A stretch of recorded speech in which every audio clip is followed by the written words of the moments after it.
سورہ محمد. سورہ محمد کا تعارف. مقام نزول. سورہ محمد مدینہ منورہ میں نازل ہوئی ہے. رکوع اور آیات کی تعداد. اس سورت میں 4 رکوع 38 آیتیں ہیں. محمد نام رکھنے کی وجہ. اس سورت کی دوسری آیت میں نبی کریم علیہ الصلوۃ والسلام کا اسم گرامی محمد ذکر کیا گیا ہے. اس مناسبت سے سورہ محمد کہتے ہیں. نیز اس سورت کا ایک نام سورہ قتال بھی ہے، اور اس کی وجہ یہ ہے کہ اس سورت میں کفار کے ساتھ جہاد کے احکام بیان کیے گئے ہیں. سورہ محمد کے مضامین. اس سورت کا مرکزی مضمون یہ ہے کہ اس میں کفار کے ساتھ جہاد کرنے کے احکام اور جہاد کرنے کا ثواب بیان کیا گیا ہے، اور اس سورت میں یہ چیزیں بیان کی گئی ہیں. نمبر 1، اس سورت کی ابتدا میں بیان کیا گیا کہ جو کافر دوسرے لوگوں کو اللہ تعالیٰ کے راستے سے روکتے ہیں، اللہ تعالیٰ نے ان کے اعمال برباد کر دیے، جبکہ وہ لوگ جو اللہ تعالیٰ کی وحدانیت، حضور اقدس علیہ الصلوۃ والسلام کی رسالت پر ایمان لائے اور انہوں نے اچھے کام کیے اور نبی کریم علیہ الصلوۃ والسلام پر نازل ہونے والی کتاب قرآن مجید پر ایمان لائے،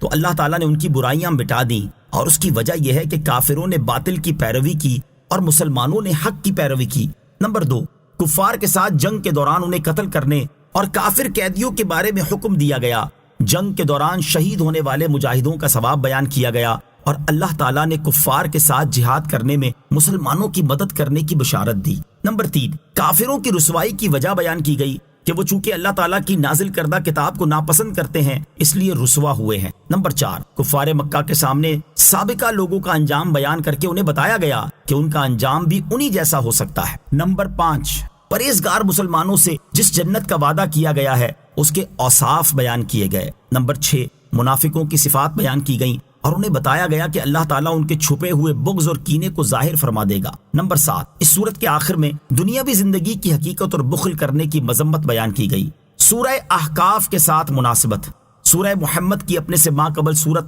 احقاف کے ساتھ مناسبت یہ ہے کہ سورہ احقاف کی آخری آیت کے اس حصے فَهَلْ يُهْلَكُ إِلَّا الْقَوْمُ الْفَاسِقُونَ کا سورہ محمد کی پہلی آیت کے ساتھ ایسا مضبوط ربط ہے کہ ان دونوں آیتوں کی تلاوت کے دوران اگر بسم اللہ نہ پڑھی جائے تو ایسے لگے گا جیسے یہ ایک ہی آیت ہے. بسم اللہ الرحمن الرحیم. ترجمہ: اللہ کے نام سے شروع جو نہایت مہربان رحمت والا ہے. الذین کفروا وصدوا عن سبیل اللہ اضل اعمالهم.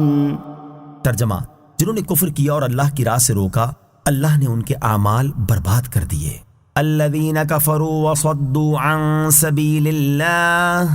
جنہوں نے کفر کیا اور اللہ کی راہ سے روکا. مفسرین کا ایک قول یہ ہے کہ یہ آیت مدینہ منورہ کے ان اہل کتاب کے بارے میں نازل ہوئی جنہوں نے سید المرسلین صلی اللہ تعالیٰ علیہ وآلہ وسلم کی رسالت کا انکار کیا. اس صورت میں آیت کا معنی یہ ہے کہ وہ لوگ جنہوں نے نبی اکرم علیہ الصلوۃ والسلام اور ان پر نازل ہونے والی کتاب کے ساتھ کفر کیا،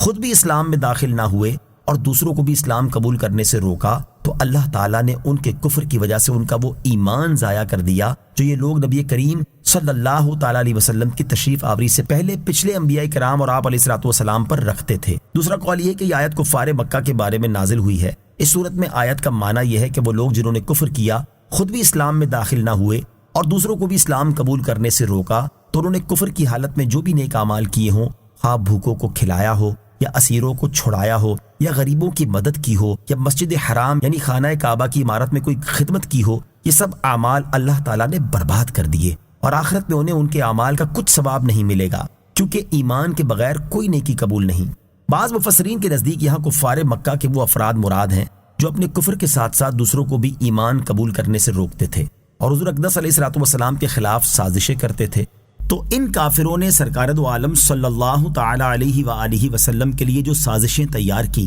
مکر سوچے اور ہیلے بنائے تھے، اللہ تعالیٰ نے ان کے وہ تمام کام باطل کر دیے اور ان کے مقابلے میں اپنے حبیب علیہ الصلوۃ والسلام کی مدد و نصرت فرمائی اور ان کے دین کو تمام دینوں پر غالب کر دیا. تیسرا قول یہ ہے کہ اس آیت کا تعلق سورہ احقاف کی آخری آیت کے ساتھ ہے. اس کے آخر میں ارشاد فرمایا گیا کہ نافرمان لوگ ہی ہلاک کیے جاتے ہیں. اس پر گویا یہ سوال پیدا ہوا کہ نافرمان لوگوں کو کیسے ہلاک کیا جاتا ہے، حالانکہ وہ تو نیک اعمال کرتے ہیں اور اللہ تعالیٰ کی شان یہ ہے کہ وہ کسی کا نیک عمل ضائع نہیں فرماتا اگرچہ وہ رائی کے دانے کے برابر ہو. اس کے جواب میں یہاں ارشاد فرمایا گیا کہ نافرمان وہ لوگ ہیں جو خود اسلام میں داخل نہ ہوئے اور دوسروں کو انہوں نے اسلام قبول کرنے سے روکا، اور یہ اس طرح ہلاک ہوئے کہ اللہ تعالیٰ نے ان کے تمام نیک اعمال برباد کر دیے اور آخرت میں انہیں ان کے اعمال کا کچھ ثواب نہیں ملے گا کیونکہ ایمان کے بغیر کوئی نیک عمل مقبول نہیں۔ کفر نیک اعمال کی بربادی کا سبب ہے۔ اس آیت سے معلوم ہوا کہ کفر نیک اعمال کی بربادی کا بہت بڑا سبب ہے۔ یاد رہے کہ جس طرح کفر کی حالت میں کیے گئے نیک اعمال باطل اور بیکار ہیں اور آخرت میں ان کا کوئی اجر و ثواب نہیں،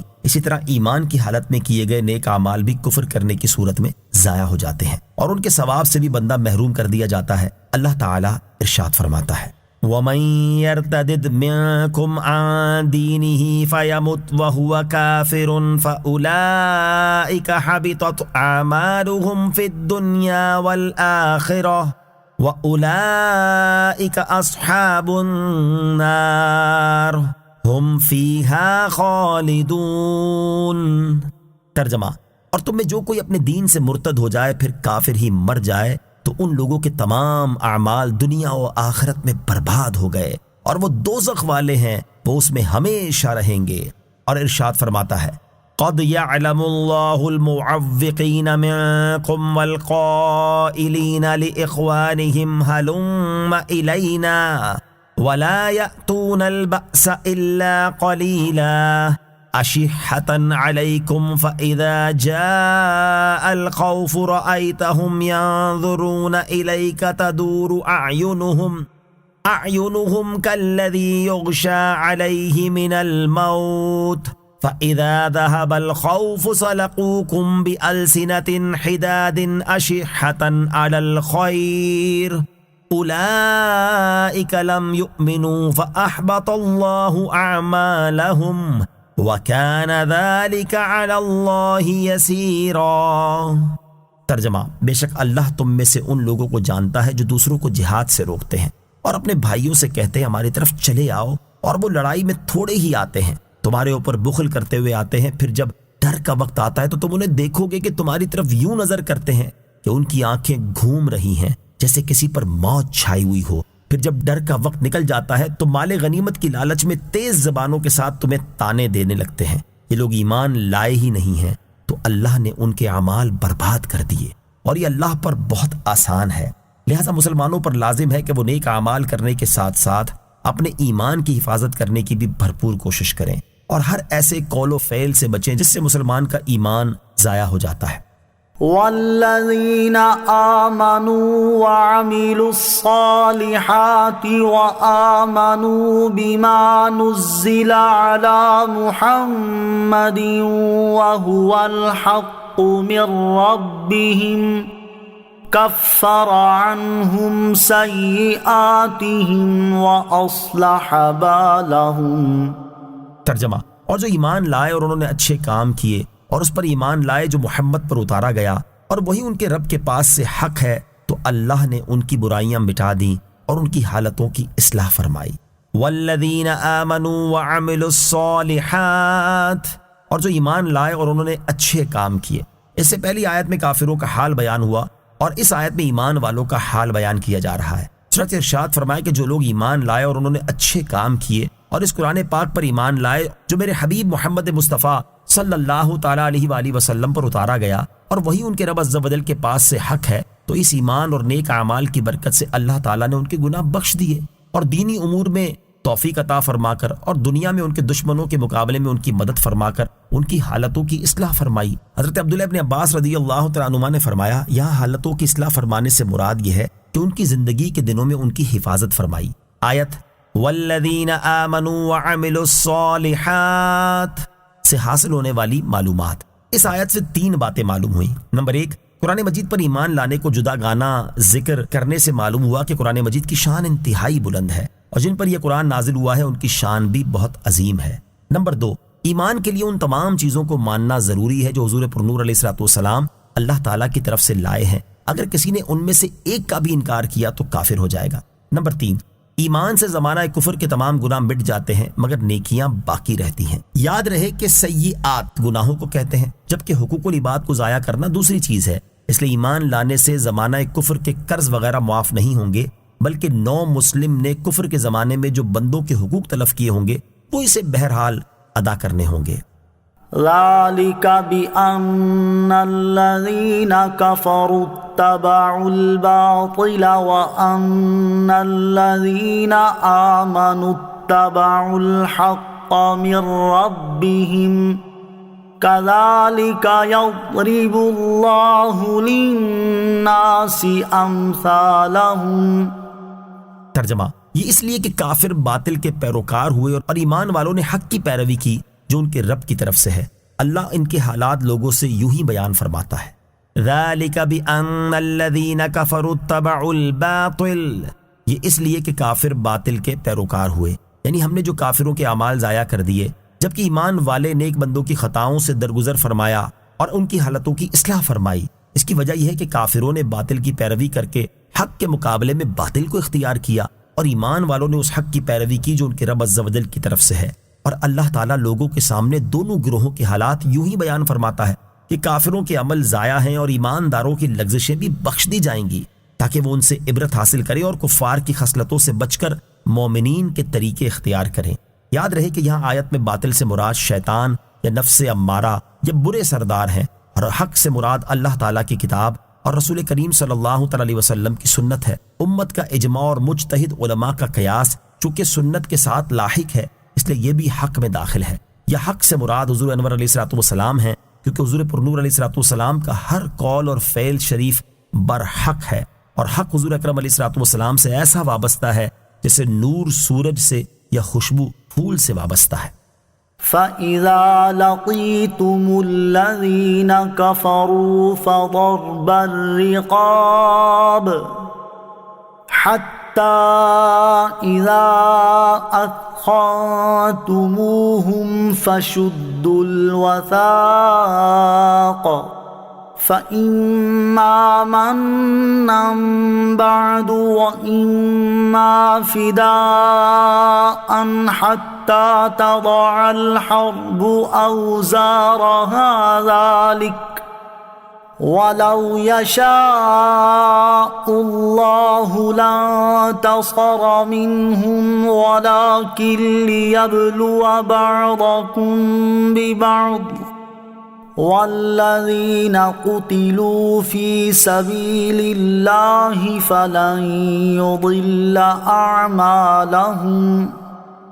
سَيَهْدِيهِمْ وَيُصْلِحُ بَالَهُمْ وَيُدْخِلُهُمُ الْجَنَّةَ عَرَّفَهَا لَهُمْ۔ ترجمہ، تو جب کافروں سے تمہارا سامنا ہو تو گردنیں مارو، یہاں تک کہ جب تم انہیں خوب قتل کر لو تو قیدیوں کو مضبوطی سے باندھ دو، پھر اس کے بعد چاہے احسان کر کے چھوڑ دو یا فدیہ لے لو، یہاں تک کہ لڑائی اپنے بوجھ رکھ دے۔ حکم یہی ہے کہ اگر اللہ تعالیٰ چاہتا تو آپ ہی ان سے بدلہ لے لیتا، مگر تمہیں قتال کا حکم دیا تاکہ تم میں سے ایک کو دوسرے کے ذریعے جانچے، اور جو اللہ کی راہ میں مارے گئے اللہ ہرگز ان کے عمل کو ضائع نہیں فرمائے گا۔ ان قریب اللہ انہیں راستہ دکھائے گا اور ان کے حال کی اصلاح فرمائے گا اور انہیں جنت میں داخل فرمائے گا۔ اللہ نے انہیں اس کی پہچان کروا دی تھی۔ فَإِذَا لَقِيتُمُ الَّذِينَ كَفَرُوا فَضَرَبَ الرِّقَابَ، تو جب کافروں سے تمہارا سامنا ہو تو گردنیں مارو، یعنی جب کافروں اور ایمان والوں کا حال یہ ہے جو بیان ہوا، تو اے ایمان والوں جب کافروں کے ساتھ تمہاری جنگ ہو تو اس دوران لڑنے والے کافروں کی کوئی رعایت نہ کرو، بلکہ انہیں قتل کرو، یہاں تک کہ جب تم انہیں کثرت سے قتل کر لو، جس کی حد یہ ہے کہ کافروں کا زور ٹوٹ جائے اور مسلمانوں پر غالب آنے کا امکان نہ رہے اور باقی رہ جانے والوں کو قید کرنے کا موقع آ جائے، تو اس وقت انہیں مضبوطی سے باندھ دو تاکہ وہ بھاگ نہ سکیں۔ قید کرنے کے بعد تمہیں دو باتوں کا اختیار ہے، چاہے ان قیدیوں پر احسان کر کے انہیں کوئی فدیہ لیے بغیر چھوڑ دو یا ان سے فدیہ لے لو۔ یہ قتل اور قید کرنے کا حکم اس وقت تک ہے کہ لڑائی کرنے والے کافر اپنا اسلحہ رکھ دیں اور اس طرح جنگ ختم ہو جائے کہ مشرکین مسلمانوں کی اطاعت قبول کر لیں یا اسلام لائیں۔ اللہ تعالیٰ کا یہی حکم ہے۔ وَلَوْ يَشَاءُ اللَّهُ لَانتَصَرَ مِنْهُمْ، اور اللہ چاہتا تو آپ ہی ان سے بدلہ لے لیتا۔ یہاں جہاد کا حکم دینے کی حکمت بیان کی جا رہی ہے کہ اگر اللہ تعالیٰ چاہتا تو جنگ کے بغیر ہی کافروں کو زمین میں دھسا کر یا ان پر پتھر برسا کر یا اور کسی طرح خود ہی ان سے بدلہ لے لیتا، جیسا کہ پچھلی قوموں کے ساتھ ایسا ہو چکا ہے۔ لیکن اللہ تعالیٰ نے ایسا نہیں چاہا، بلکہ اس نے تمہیں جہاد کا حکم دیا تاکہ کافروں کے ذریعے مومنوں کو جانچے کہ وہ اس کی راہ میں جہاد کرتے ہیں یا نہیں، کیونکہ اگر وہ جہاد کرتے ہیں تو عظیم ثواب کے مستحق ہو جائیں گے، اور دوسری طرف مومنوں کے ذریعے کافروں کو جانچے کہ وہ حق کا اقرار کرتے ہیں یا نہیں، اور اس میں یہ حکمت بھی کہ تمہارے ہاتھوں انہیں کچھ عذاب جلدی پہنچ جائے اور ان میں سے بعض کافر اس سے نصیحت حاصل کر کے اسلام قبول کر لیں۔ اللہ تعالیٰ کی جانچ سے کیا مراد ہے؟ یاد رہے کہ اللہ تعالیٰ اپنے ازلی علم سے جانتا ہے کہ کون سا مسلمان اس کی راہ میں جہاد کرے گا اور کون سا کافر اسلام قبول کرے گا۔ اور یہاں اللہ تعالیٰ کے جانچنے سے یہ ہرگز مراد نہیں کہ اللہ تعالیٰ کو پہلے معلوم نہ تھا اور اس جانچ کے ذریعے سے معلوم ہوا، بلکہ اس جانچ سے مراد یہ ہے کہ اللہ تعالیٰ لوگوں کے ساتھ ایسا معاملہ فرماتا ہے جیسا امتحان لینے اور آزمانے والا کرتا ہے، تاکہ فرشتوں اور جن و انس کے سامنے معاملہ ظاہر ہو جائے۔ والذین قتلوا فی سبیل اللہ، اور جو اللہ کی راہ میں مارے گئے۔ جنگ کے دوران چونکہ مسلمان شہید بھی ہوتے ہیں، اس لیے یہاں سے شہیدوں کی فضیلت بیان کی جا رہی ہے۔ چنانچہ آیت کے اس حصے اور اس کے بعد والی 2 آیات کا خلاصہ یہ ہے کہ وہ لوگ جو اللہ تعالیٰ کی راہ میں شہید ہو گئے، اللہ تعالیٰ ہرگز ان کے عمل ضائع نہیں فرمائے گا، بلکہ ان کے اعمال کا ثواب پورا دے گا، اور ان قریب اللہ تعالیٰ انہیں بلند درجات کا راستہ دکھائے گا اور ان کے اعمال قبول کر کے ان کے حال کی اصلاح فرمائے گا اور انہیں جنت میں داخل فرمائے گا۔ اللہ تعالیٰ نے انہیں اس کی پہچان کروا دی تھی، اس لیے وہ جنت کی منازل میں اس نا آشنا کی طرح نہ پہنچیں گے جو کسی مقام پر جاتا ہے تو اسے ہر چیز کے بارے میں دریافت کرنے کی حاجت درپیش ہوتی ہے، بلکہ وہ واقف کاروں کی طرح داخل ہوں گے، اپنے منازل اور مساکن پہچانتے ہوں گے، اپنی زوجہ اور خدام کو جانتے ہوں گے، ہر چیز کا مقام ان کے علم میں ہوگا، گویا کہ وہ ہمیشہ سے یہیں کے رہنے بسنے والے ہیں۔ شہید کے فضائل، احادیث میں بھی شہید کے بہت فضائل بیان کیے گئے، یہاں ان میں سے 2 احادیث ملاحظہ ہوں۔ نمبر 1 ترمذی شریف کی حدیث ہے، حضرت مقدام بن معدی کرب رضی اللہ تعالیٰ عنہ سے روایت ہے، رسول اللہ صلی اللہ تعالیٰ علیہ وسلم نے ارشاد فرمایا، اللہ تعالیٰ کی بارگاہ میں شہید کی 6 خصلتیں یعنی درجے ہیں۔ نمبر 1 پہلی دفعہ میں اسے بخش دیا جاتا ہے۔ نمبر 2 اسے جنت کا ٹھکانہ دکھا دیا جاتا ہے۔ نمبر 3 اسے قبر کے عذاب سے امان دی جاتی ہے اور وہ بڑی گھبراہٹ سے امن میں رہے گا۔ نمبر 4 اس کے سر پر عزت کا تاج رکھا جائے گا جس کا ایک یاقوت دنیا اور دنیا کی چیزوں سے بہتر ہوگا۔ نمبر 5 72 حور عین سے اس کا نکاح کیا جائے گا۔ نمبر 6 اور اس کے 70 قریبی رشتہ داروں کے بارے میں اس کی شفاعت قبول کی جائے گی۔ حدیث نمبر 2 حضرت قیس رضی اللہ تعالیٰ عنہ سے روایت ہے، رسول کریم صلی اللہ تعالیٰ علیہ وسلم نے ارشاد فرمایا، شہید کو 6 خصلتیں عطا کی جاتی ہیں۔ نمبر 1 اس کے خون کا پہلا قطرہ گرتے ہی اس کے گناہ مٹا دیے جاتے ہیں۔ نمبر 2 اسے جنت کا ٹھکانہ دکھا دیا جاتا ہے۔ نمبر 3 حور عین سے اس کا نکاح کیا جائے گا۔ نمبر 4 اور 5 بڑی گھبراہٹ اور قبر کے عذاب سے امن میں رہے گا۔ نمبر 6 اسے ایمان کا حلہ پہنایا جائے گا۔ اہل جنت اپنے مقام اور جنتی نعمتوں کو پہچانتے ہوں گے۔ آیت نمبر 6 میں شہید کے بارے میں بیان ہوا کہ اللہ تعالیٰ نے انہیں جنت میں ان کے مقام اور نعمتوں کی پہچان کروا دی تھی، اور حدیث پاک میں عام جنتیوں کے بارے میں بھی اسی طرح کی فضیلت بیان کی گئی ہے، جیسا کہ بخاری شریف کی حدیث میں ہے۔ حضرت ابو سعید خدری رضی اللہ تعالیٰ عنہ سے روایت ہے کہ رسول اللہ صلی اللہ تعالیٰ علیہ وآلہ وسلم نے ارشاد فرمایا، مومنین دوزخ سے نجات پا جائیں گے، جنت اور دوزخ کے درمیان ایک پل ہے، اس پر ان کو روک لیا جائے گا، پھر دنیا میں ان میں سے بعض نے بعض پر جو زیادتی کی ہوگی اس کا ان سے بدلہ لیا جائے گا، حتیٰ کہ وہ بالکل پاک و صاف ہو جائیں گے، تو پھر ان کو جنت میں داخل ہونے کی اجازت دی جائے گی۔ پس اس ذات کی قسم جس کے قبضہ قدرت میں محمد صلی اللہ تعالی علیہ وسلم کی جان ہے، ان میں سے ایک شخص جنت میں اپنے ٹھکانے کو دنیا میں اپنے ٹھکانے کے بنسبت زیادہ پہچاننے والا ہوگا۔ یا ایہا الذین آمنوا ان تنصروا اللہ ینصرکم ویثبت اقدامکم۔ ترجمہ، اے ایمان والو، اگر تم اللہ کے دین کی مدد کرو گے تو اللہ تمہاری مدد کرے گا اور تمہیں ثابت قدمی عطا فرمائے گا۔ یا ایہا الذین آمنوا ان تنصروا اللہ ینصرکم، اے ایمان والو، اگر تم اللہ کے دین کی مدد کرو گے تو اللہ تمہاری مدد کرے گا۔ ارشاد فرمایا کہ اے ایمان والو، اگر تم اللہ تعالیٰ کے دین اور اس کے پیارے رسول صلی اللہ تعالیٰ علیہ وآلہ وسلم کی مدد کرو گے تو اللہ تعالیٰ دشمنوں کے مقابلے میں تمہاری مدد کرے گا اور تمہیں فتح و کامرانی نصیب فرمائے گا اور تمہیں میدان جنگ میں اور دین اسلام اور پل صراط پر ثابت قدمی عطا فرمائے گا۔ اللہ تعالیٰ کے دین کی مدد کرنے کی 7 صورتیں۔ اللہ تعالیٰ کے دین کی مدد کرنے کی بہت سی صورتیں ہیں، ان میں سے 7 صورتیں سماعت کیجیے۔ نمبر 1، اللہ تعالیٰ کے دین کو غالب کرنے کے لیے دین کے دشمنوں کے ساتھ زبان، قلم اور تلوار سے جہاد کرنا۔ نمبر 2، دین کے دلائل کو واضح کرنا، ان پر ہونے والے شبہات کو زائل کرنا، دین کے احکام، فرائض، سنن، حلال اور حرام کی شرح بیان کرنا۔ نمبر 3، نیکی کا حکم دینا اور برائی سے منع کرنا۔ نمبر 4، دین اسلام کی تبلیغ و اشاعت میں کوشش اور جد و جہد کرنا۔ نمبر 5، وہ قابل اور مستند علماء جنہوں نے اپنی زندگیاں دین کی ترویج و اشاعت کے لیے وقف کی ہوئی ہیں، ان کے نیک مقاصد میں ان کا ساتھ دینا۔ نمبر 6، نیک اور جائز کاموں میں اپنا مال خرچ کرنا۔ نمبر 7، علماء اور مبلغین کی مالی خیر خواہی کر کے انہیں دین کی خدمت کے لیے فارغ البال بنانا۔ نوٹ: ان 7 صورتوں کے علاوہ اور بھی بہت سی صورتیں ہیں جو اللہ تعالیٰ کے دین کی مدد کرنے میں داخل ہیں۔ بندوں سے مدد مانگنا شرک نہیں۔ یاد رہے کہ اللہ تعالیٰ غنی اور بے نیاز ہے، اسے نہ بندوں کی مدد کی حاجت ہے اور نہ ہی وہ اپنے دین کی ترویج و اشاعت اور اسے غالب کرنے میں بندوں کی مدد کا محتاج ہے۔ یہاں جو بندوں کو اللہ تعالیٰ کے دین کی مدد کرنے کا فرمایا گیا، یہ دراصل ان کے اپنے ہی فائدے کے لیے ہے۔ اس صورت میں انہیں اللہ تعالیٰ کی مدد حاصل ہوگی اور اللہ تعالیٰ کی طرف سے انہیں ثابت قدمی نصیب ہوگی۔ یہاں اسی حوالے سے مزید 2 باتیں سماعت فرمائیں۔ نمبر 1، اللہ تعالیٰ کے دین کی مدد خالص اللہ تعالیٰ کی رضا کے لیے کی جائے، اس میں کوئی دنیاوی مقصد پیش نظر نہ ہو۔ نمبر 2، اس آیت سے معلوم ہوا کہ اللہ تعالیٰ کے بندوں کی مدد لینا شرک نہیں، کیونکہ جب بندوں کی مدد سے غنی اور بے نیاز رب تعالیٰ نے بندوں کو اپنے دین کی مدد کرنے کا فرمایا ہے تو عام بندے کا کسی سے مدد طلب کرنا کیوں شرک ہوگا؟ والذین کفروا فتعسا لهم وأضل أعمالهم ذلك بأنهم كرهوا ما أنزل الله فأحبط أعمالهم۔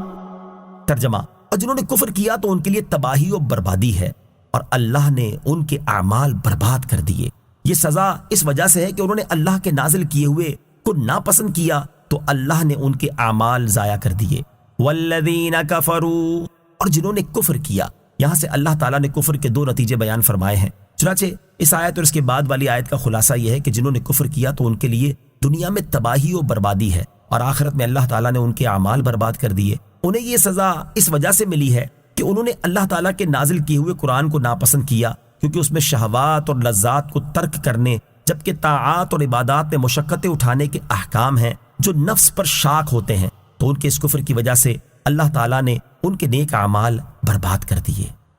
افلم يسيروا في الارض فينظروا كيف كان عاقبة الذين من قبلهم دمر الله عليهم وللكافرين أمثالها ذلك بأن الله مولى الذين آمنوا وأن الكافرين لا مولى لهم۔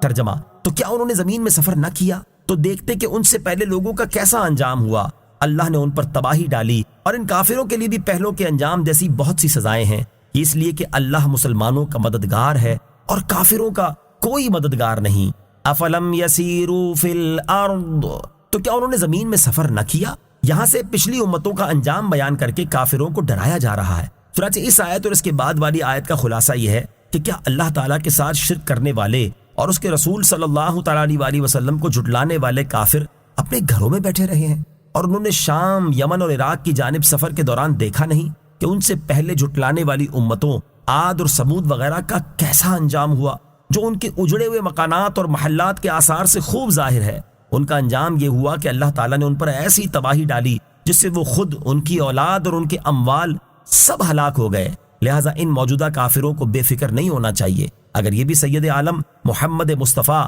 صلی اللہ تعالیٰ علیہ وآلہ وسلم پر ایمان نہ لائیں گے تو ان کے لیے پہلے کافروں جیسی بہت سی سزائیں اور تباہیاں ہیں، اور یہ مسلمانوں کی مدد ہونا اور کافروں پر قہر ہونا اس لیے ہے کہ اللہ تعالیٰ مسلمانوں کا مددگار ہے اور کافروں کا کوئی مددگار نہیں، کیونکہ کافروں نے ان بتوں کی پوجا کی جو بے جان ہیں، نہ نفع پہنچا سکتے ہیں نہ نقصان، اس لیے ان کا کوئی مددگار نہیں۔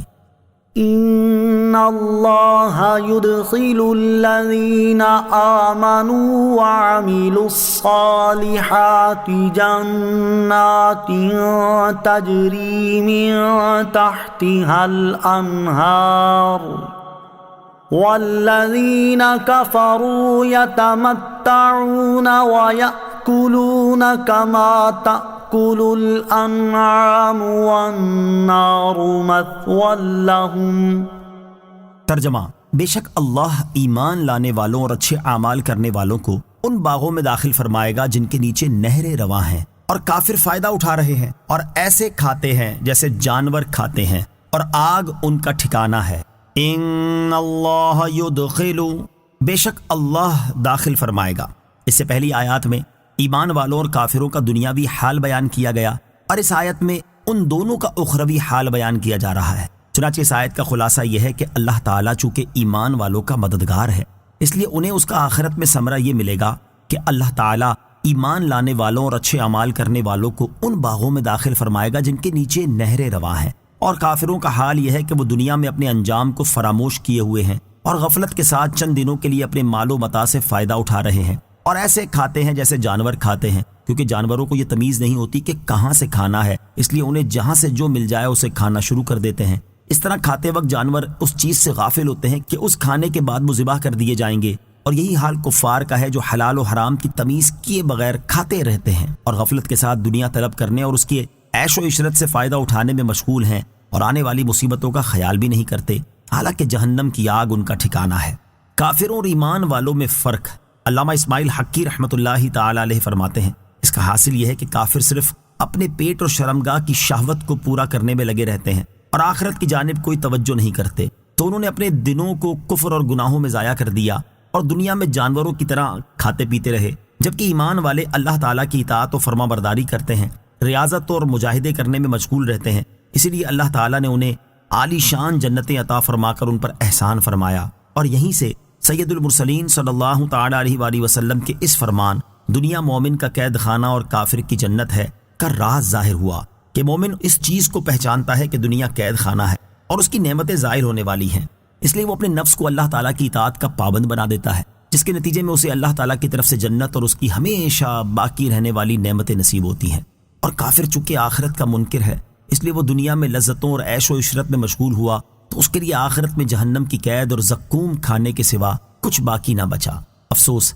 فی زمانہ مسلمانوں کی غفلت کا حال بھی کچھ کم نظر نہیں آتا، اور ان کا حال دیکھ کر یہ نظر آتا ہے کہ وہ موت کے بعد قبر و حشر کے ہولناک احوال سے بے فکر ہیں، اللہ تعالیٰ کی بارگاہ میں ہونے والی پیشی اور اعمال کے حساب سے غافل ہیں، اور ان کا مقصود صرف دنیا کے عیش و عشرت سے لطف اندوز ہونا اور اس کی زیب و زینت سے فائدہ اٹھانا ہے۔ اللہ تعالیٰ انہیں ہدایت اور عقل سلیم عطا فرمائے، آمین۔ مومن اور کافر کے کھانے میں فرق۔ یہاں آیت کی مناسبت سے مومن اور کافر کے کھانے میں 4 فرق بیان کیے جاتے ہیں۔ نمبر 1، سچا مسلمان کھانے سے پہلے حلال و حرام کی تمیز کرتا ہے کہ کیا میرے لیے اس کا کھانا شرعاً جائز بھی ہے یا نہیں، جبکہ کافر جانوروں کی طرح حلال و حرام کی تمیز کیے بغیر کھاتا رہتا ہے۔ نمبر 2، کافر کی نظر جانوروں کی طرح ہر وقت کھانے پینے میں رہتی ہے، جبکہ مومن کی نگاہ ذکر و فکر میں رہتی ہے۔ نمبر 3، کافر کھانے پینے کا حریص ہوتا ہے جبکہ مومن قناعت کرنے والا ہوتا ہے۔ نمبر 4، کافر جانور کی طرح اپنے انجام سے غافل رہتے ہوئے کھاتا پیتا ہے، جبکہ مومن اپنے انجام پر نگاہ رکھتے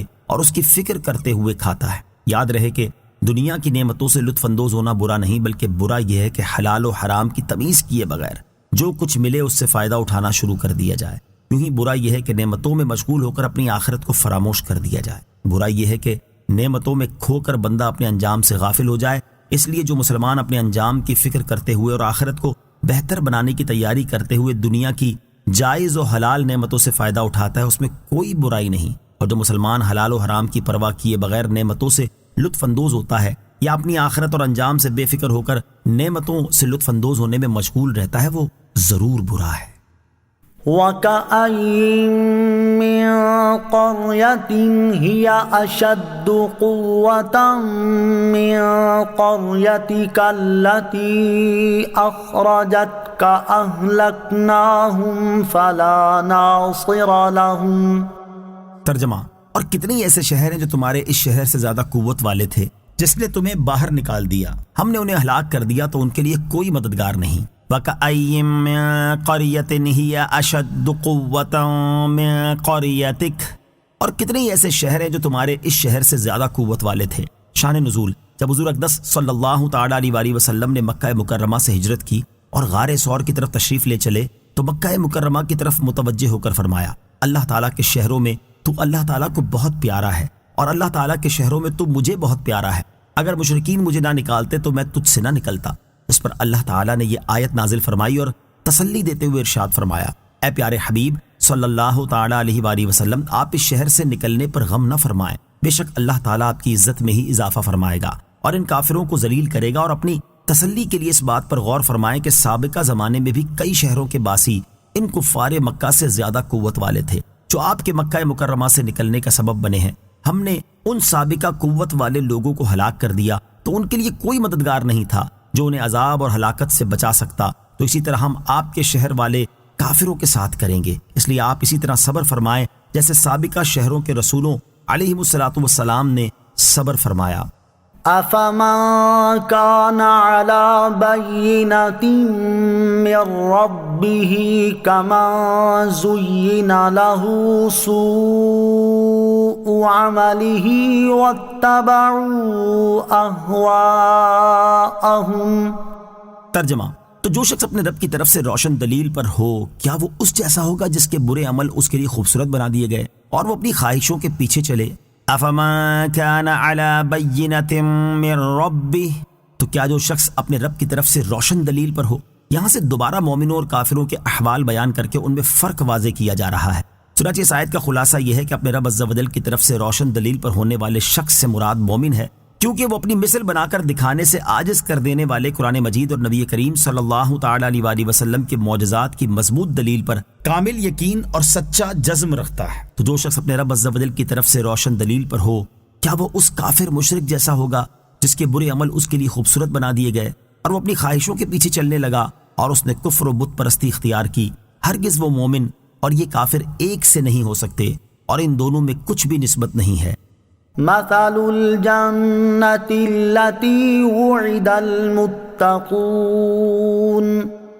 فيها أنهار من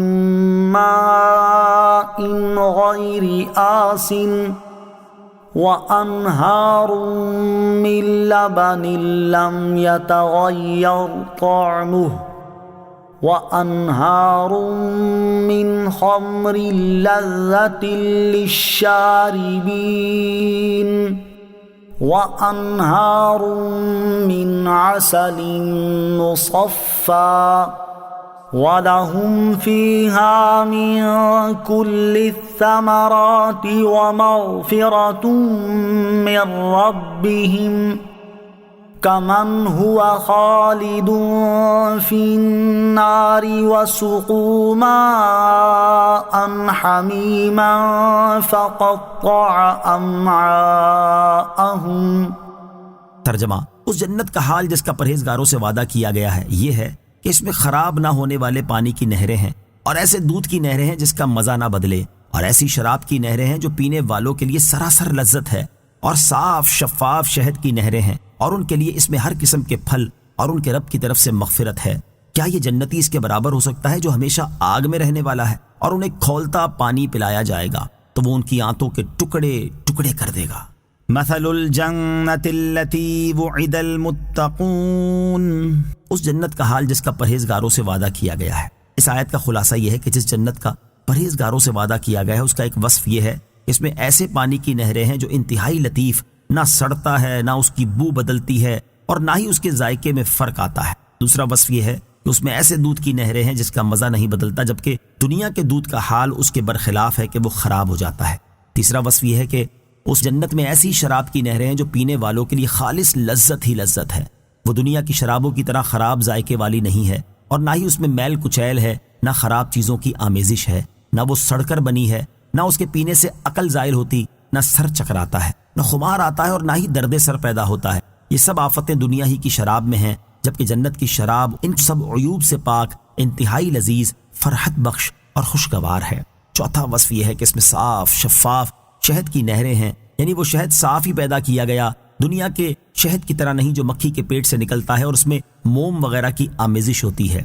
پانچواں وصف یہ ہے کہ اس جنت میں پرہیزگاروں کے لیے ہر قسم کے پھل اور ان کے رب عز و جل کی طرف سے مغفرت ہے کہ وہ رب ان پر احسان فرماتا ہے اور ان سے راضی ہے، اور ان پر سے تمام تکلیفی احکام اٹھا لیے گئے ہیں۔ وہ جنتی جو چاہیں کھائیں، جتنا چاہے کھائیں، وہاں کوئی حساب نہیں ہوگا۔ تو کیا ایسے سخ چین والا شخص اس کافر کے برابر ہو سکتا ہے جو ہمیشہ آگ میں رہنے والا ہے اور انہیں کھولتا پانی پلایا جائے گا جو پیٹ میں جاتے ہی ان کی آنتوں کے ٹکڑے ٹکڑے کر دے گا؟ ہرگز یہ دونوں برابر نہیں ہیں، بلکہ ان میں انتہائی فرق ہے۔ وَمِنْهُمْ مَنْ يَسْتَمِعُ إِلَيْكَ حَتَّى إِذَا خَرَجُوا مِنْ عِنْدِكَ قَالُوا لِلَّذِينَ أُوتُوا الْعِلْمَ مَاذَا قَالَ آنِفًا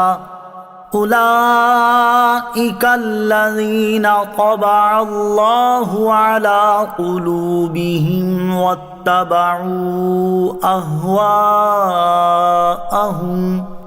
ترجمہ، اور لوگوں میں سے کچھ وہ ہیں جو تمہاری طرف کان لگا کر سنتے ہیں، یہاں تک کہ جب تمہارے پاس سے نکل کر جاتے ہیں تو علم والوں سے کہتے ہیں ابھی انہوں نے کیا کہا۔ یہی وہ لوگ ہیں جن کے دلوں پر اللہ نے مہر لگا دی اور وہ اپنی خواہشوں کے تابع ہو گئے۔ وَمِنْهُمْ مَنْ يَسْتَمِعُ إِلَيْكَ، اور لوگوں میں سے کچھ وہ ہیں جو تمہاری طرف کان لگا کر سنتے ہیں۔ اس سے پہلی آیات میں کافر کا حال بیان کیا گیا اور اب یہاں سے منافق کا حال بیان کیا جا رہا ہے۔ چنانچہ اس آیت کا خلاصہ یہ ہے کہ اے پیارے حبیب علیہ الصلوۃ والسلام، لوگوں میں سے کچھ وہ ہیں جو خطبہ وغیرہ میں حقیقت میں انتہائی بے توجہی کے ساتھ لیکن ظاہر میں بڑے غور سے آپ کے ارشادات سنتے ہیں تاکہ لوگ انہیں مخلص مسلمان سمجھیں، یہاں تک کہ جب یہ منافق لوگ آپ کے پاس سے نکل کر جاتے ہیں تو علمی مقام رکھنے والے صحابہ کرام جیسے حضرت عبداللہ بن مسعود وغیرہ سے مذاق اڑانے کے طور پر کہتے ہیں ابھی نبی کریم علیہ الصلوۃ والسلام نے کیا فرمایا ہے، کیونکہ ہم آپ کی باتیں سمجھ نہیں سکے۔ ان منافقوں کا طرز عمل بیان کرنے کے بعد ان کے بارے میں اللہ تعالیٰ ارشاد فرماتا ہے کہ یہی وہ لوگ ہیں جنہوں نے حق کی پیروی کرنا ترک کر دی تو ان کے دلوں پر اللہ تعالیٰ نے مہر لگا دی اور ان کے دلوں کو مردہ کر دیا، جس کا نتیجہ یہ ہوا کہ وہ اخلاص کے ساتھ ایمان نہ لائے، تاجدار رسالت صلی اللہ تعالیٰ علیہ وسلم کے ارشادات سن کر ان سے نفع نہ اٹھایا، اپنی باطل خواہشوں کے تابع ہو گئے اور نفاق کو اختیار کیا۔ والذین اہتدوا زادہم ہدی وآتاہم تقواہم۔ ترجمہ، اور جنہوں نے ہدایت پائی تو اللہ نے ان کی ہدایت اور زیادہ فرما دی اور انہیں ان کی پرہیزگاری عطا فرمائی۔ والذین اہتدوا، اور جنہوں نے ہدایت پائی۔ اس سے پہلی آیت میں اللہ تعالیٰ نے منافق کے بارے میں بیان فرمایا کہ وہ سن کر نفع نہیں اٹھاتا بلکہ وہ نفسانی خواہشات کی پیروی کرتا رہتا ہے، اور اس آیت میں مومن کا حال بیان فرما رہا ہے جس نے سن کر نفع اٹھایا اور ہدایت پائی۔ چنانچہ ارشاد فرمایا وہ ایمان والے جنہوں نے نبی کریم علیہ الصلوۃ والسلام کا کلام غور سے سنا اور اس سے نفع اٹھایا تو اللہ تعالیٰ نے ان کی بصیرت، علم اور سینے کی کشادگی میں مزید اضافہ فرما دیا اور انہیں پرہیزگاری عطا فرمائی۔ پرہیزگاری عطا فرمانے سے مراد پرہیزگاری کی توفیق دینا ہے، یا اس کا معنی یہ ہے کہ انہیں پرہیزگاری کی جزا دی اور اس کا ثواب عطا فرمایا۔ اس سے معلوم ہوا کہ نیکی کا صلہ مزید نیکی کی توفیق اور ہدایت کا صلہ مزید ہدایت ملنا بھی ہوتا ہے۔ یوں ہی علم سیکھنے کا صلہ مزید علم کی توفیق ملنا بھی ہے، اور علم سیکھنے پر اللہ تعالیٰ مزید علم عطا فرماتا ہے اور دیگر علوم کی بھی راہ دکھاتا ہے۔ فَهَلْ يَنظُرُونَ إِلَّا السَّاعَةَ أَن تَأْتِيَهُم بَغْتَةً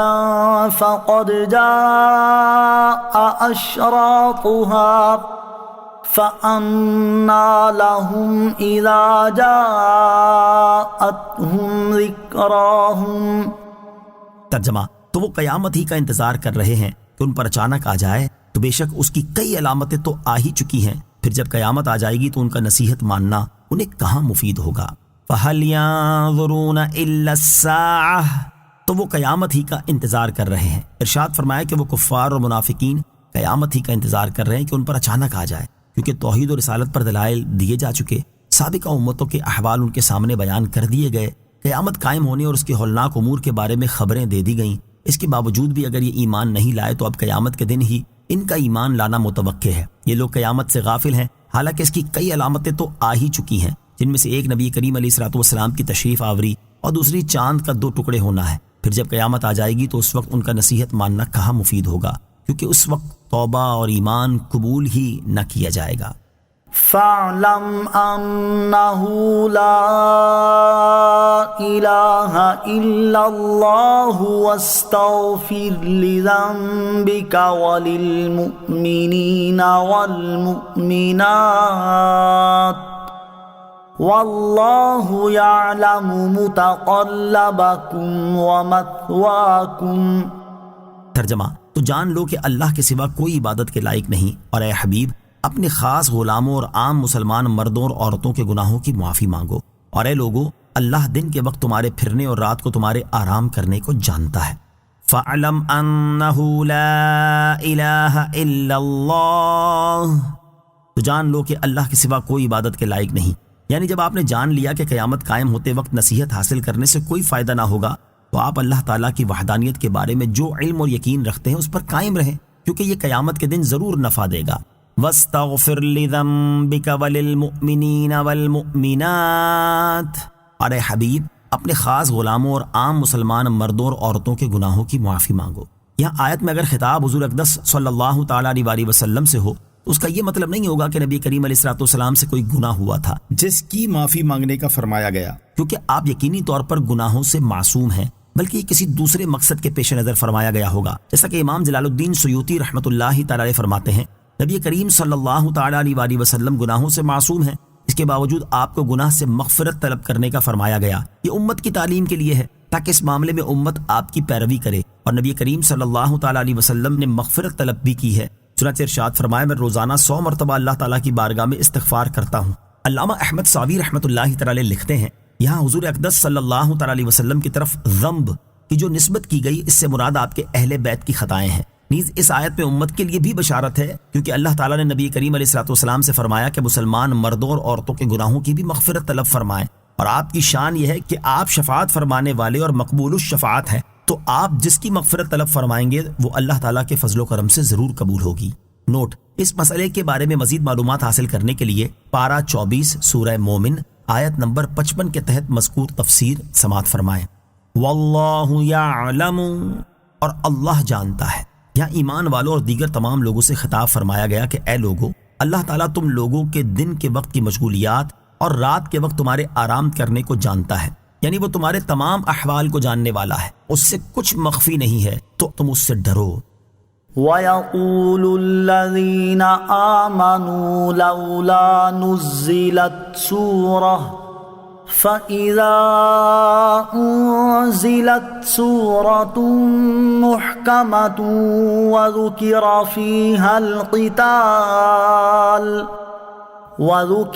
فِيهَا الْقِتَالُ رَأَيْتَ الَّذِينَ فِي قُلُوبِهِم مَّرَضٌ يَنظُرُونَ إِلَيْكَ نَظَرَ الْمَغْشِيِّ عَلَيْهِ مِنَ الْمَوْتِ فَأَوْلَىٰ لَهُمْ طاعة وقول معروف فإذا عزم الأمر فلو صدقوا الله لكان خيرا لهم۔ ترجمہ: اور مسلمان کہتے ہیں کوئی صورت کیوں نہیں اتاری گئی؟ پھر جب کوئی واضح صورت اتاری جاتی ہے اور اس میں جہاد کا حکم دیا جاتا ہے تو تم ان لوگوں کو دیکھو گے جن کے دلوں میں بیماری ہے کہ تمہاری طرف ایسے دیکھتے ہیں جیسے وہ دیکھتا ہے جس پر موت چھائی ہوئی ہو، تو ان کے لیے بہتر تھا فرما برداری کرنا اور اچھی بات کہنا۔ پھر جب جہاد کا حکم قطعی ہو گیا تو اگر اللہ سے سچے رہتے تو یہ ان کے لیے بہتر ہوتا۔ وَيَقُولُ الَّذِينَ آمَنُوا، اور مسلمان کہتے ہیں۔ شان نزول: ایمان والوں کو اللہ تعالیٰ کی راہ میں جہاد کرنے کا بہت ہی شوق تھا، اور اسی شوق کی بنا پر وہ کہتے تھے کہ ایسی صورت کیوں نہیں اترتی جس میں جہاد کا حکم ہو تاکہ ہم جہاد کریں، اور یہی بات منافق بھی کہہ دیا کرتے تھے۔ اس پر یہ آیت کریمہ نازل ہوئی، اور اس آیت اور اس کے بعد والی آیت میں ارشاد فرمایا گیا کہ مسلمان کہتے ہیں کوئی صورت کیوں نہیں اتاری گئی؟ پھر جب کوئی واضح صورت اتاری جاتی ہے جس کا معنی واضح ہو اور اس کا کوئی حکم منسوخ ہونے والا نہ ہو اور اس میں جہاد کا حکم دیا گیا ہو، تو تم دلوں میں منافقت کا مرض رکھنے والوں کو دیکھو گے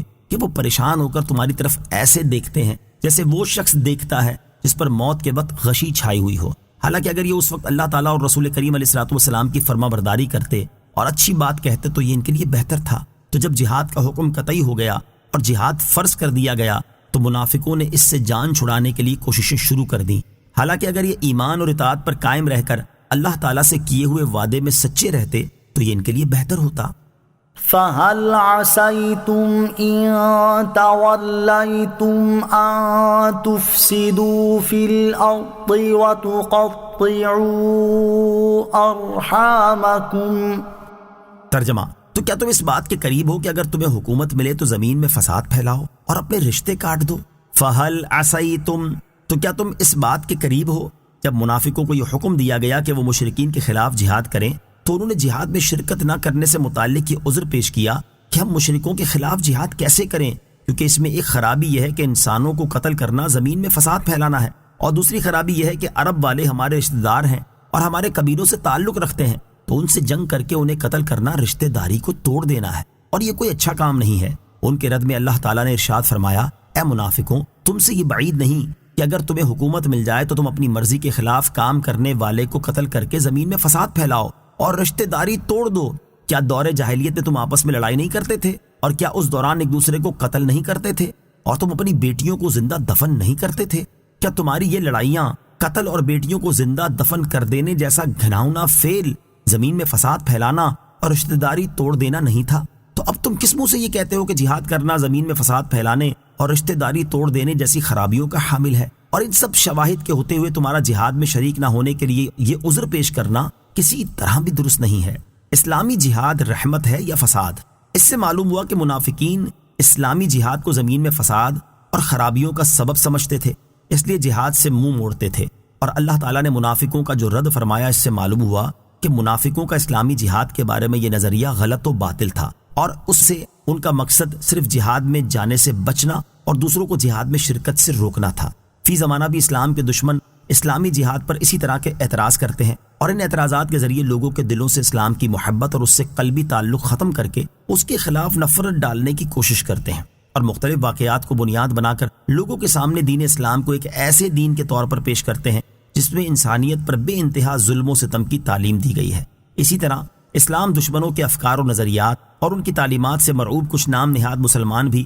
اسلامی جہاد سے متعلق ایسا کلام کرتے ہیں جو اس کی حقیقت اور اس کے اصل مقاصد کے بالکل برخلاف ہوتا ہے، حالانکہ ان میں بہت سے لوگ اچھی طرح جانتے ہیں کہ حقیقت اس سے کہیں مختلف ہے۔ حتیٰ کہ تاریخ سے ادنا سی واقفیت رکھنے والا شخص بھی اچھی طرح جانتا ہے کہ دین اسلام کا سورج طلوع ہونے سے پہلے انسانوں کا حال کیا تھا، اور وہ ظلم و ستم کی کس چکی میں پس رہے تھے، اور لوگ کس طرح غلامی کی زنجیروں میں قید اور اپنے آقاؤں کے ظلم و ستم کا شکار تھے۔ بچے، جوان، بوڑھے، مرد اور عورت، الغرض ہر سطح کے انسان جس ظلم و زیادتی اور بے رحمی کا شکار تھے، وہ تاریخ کے واقف کار سے ڈھکی چھپی نہیں۔ اور اس کے مقابلے میں دین اسلام کے تاریخی کارناموں پر نظر دوڑائی جائے تو صاف نظر آئے گا کہ دین اسلام نے ہی انسانیت کو ظلم و ستم کے گہرے اندھیرے سے نکالا، دین اسلام نے ہی انسانوں کو سر اٹھا کر جینا سکھایا، دین اسلام نے ہی انسانوں میں انسانیت کی قدر اور عظمت پیدا کی، دین اسلام نے ہی زمین میں فساد کو ختم کر کے پرسکون معاشرہ اور امن کی فضا قائم کی، انسانوں کو ان کے حقوق دلائے اور ان کے حقوق پر دست اندازی کرنے والوں کو شکنجے میں جکڑا، اور بڑے فسادیوں کے فساد سے دوسروں کو بچانے کے لیے انہیں قتل کرنے کا حکم دیا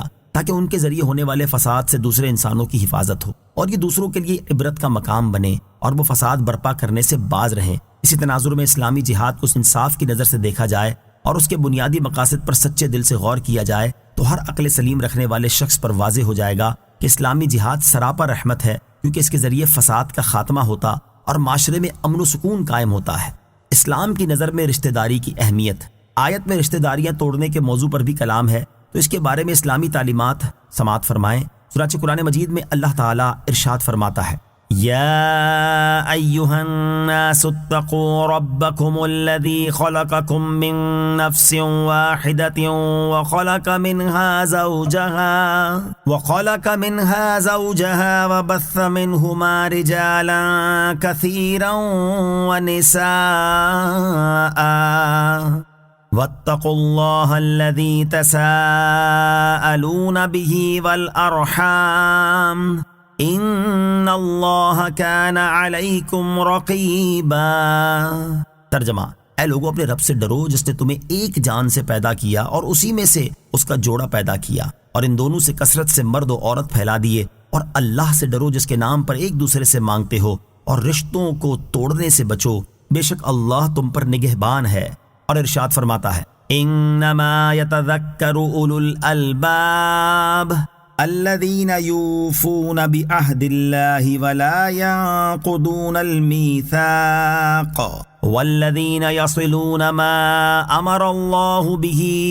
ان یوصل ویخشون ربهم ویخافون سوء الحساب۔ ترجمہ، صرف عقل والے ہی نصیحت مانتے ہیں، وہ جو اللہ کا عہد پورا کرتے ہیں اور معاہدے کو توڑتے نہیں، اور وہ جو اسے جوڑتے ہیں جس کے جوڑنے کا اللہ نے حکم دیا، اور اپنے رب سے ڈرتے ہیں اور برے حساب سے خوف زدہ ہیں۔ اور ارشاد فرماتا ہے، والذین ينقضون عہد اللہ من بعد میثاقہ ویقطعون ما امر اللہ به ان یوصل ویفسدون فی الارض اولئک لهم اللعنۃ ولهم سوء الدار۔ ترجمہ، اور وہ جو اللہ کا عہد اسے پختہ کرنے کے بعد توڑ دیتے ہیں اور جسے جوڑنے کا اللہ تعالیٰ نے حکم فرمایا ہے اسے کاٹتے ہیں، اور زمین میں فساد پھیلاتے ہیں ان کے لیے لعنت ہی ہے اور ان کے لیے برا گھر ہے۔ اور حضرت ابو ہریرہ رضی اللہ تعالی عنہ سے روایت ہے، بخاری شریف کی حدیث ہے، سرکار دو عالم صلی اللہ تعالی علیہ وسلم نے ارشاد فرمایا، جب اللہ تعالیٰ مخلوق کو پیدا فرما چکا تو اس مخلوق میں سے رشتہ کھڑا ہوا اور اللہ تعالیٰ کے دربار میں استغاثہ کیا۔ اللہ تعالیٰ نے ارشاد فرمایا، کیا ہے؟ اس نے عرض کی، میں رشتہ کاٹنے والوں سے تیری پناہ مانگتا ہوں۔ ارشاد ہوا، کیا تو اس پر راضی نہیں ہے کہ جو تجھے ملائے میں اسے ملاؤں گا اور جو تجھے کاٹے میں اسے کاٹ دوں گا؟ اس نے عرض کی، اے میرے رب عز و جل، ہاں میں راضی ہوں۔ ارشاد فرمایا، تو بس تیرے ساتھ یہی ہوگا۔ اور حضرت ابو بکرہ رضی اللہ تعالی عنہ سے روایت ہے، رسول اللہ صلی اللہ تعالی علیہ وسلم نے ارشاد فرمایا، سرکشی اور رشتہ داری توڑنے سے بڑھ کر کوئی گناہ اس بات کا مستحق نہیں کہ اللہ تعالیٰ اس کی سزا دنیا میں جلد دے دے اور اس کے ساتھ اس کے لیے آخرت میں بھی عذاب کا ذخیرہ رہے۔ یعنی یہ دونوں گناہ دنیا میں جلد سزا اور آخرت میں عذاب کے زیادہ مستحق ہیں۔ البتہ یاد رہے کہ جہاں عدل و انصاف یا دین کا معاملہ ہو وہاں رشتہ داری کا لحاظ نہ کرنے اور اس کے مقابلے میں دین کو ترجیح دینے کا حکم ہے۔ یہاں قرآن مجید سے اس کی 2 مثالیں سماعت کیجیے۔ چنانچہ اللہ تعالیٰ ارشاد فرماتا ہے، یا ایہا الذین آمنوا کونوا قوامین بالقسط شہداء للہ ولو علی انفسکم او الوالدین والاقربین۔ ترجمہ، اے ایمان والو، اللہ کے لیے گواہی دیتے ہوئے انصاف پر خوب قائم ہو جاؤ، چاہے تمہارے اپنے یا والدین یا رشتہ داروں کے خلاف ہی گواہی ہو۔ اور ارشاد فرماتا ہے، وَإِذَا قُلْتُمْ فَاعْدِلُوا وَلَوْ كَانَ ذَا قُرْبَى وَبِعَهْدِ اللَّهِ أَوْفُوا۔ ترجمہ، اور جب بات کرو تو عدل کرو، اگرچہ تمہارے رشتہ دار کا معاملہ ہو، اور اللہ ہی کا عہد پورا کرو۔ اور جو لوگ اللہ تعالیٰ اور اس کے رسول علیہ الصلوۃ والسلام سے زیادہ رشتہ داروں کو ترجیح دیتے ہیں، ان کے بارے میں اللہ تعالیٰ ارشاد فرماتا ہے، قل إن كان آباؤكم وأبناؤكم وإخوانكم وأزواجكم وعشيرتكم وأموال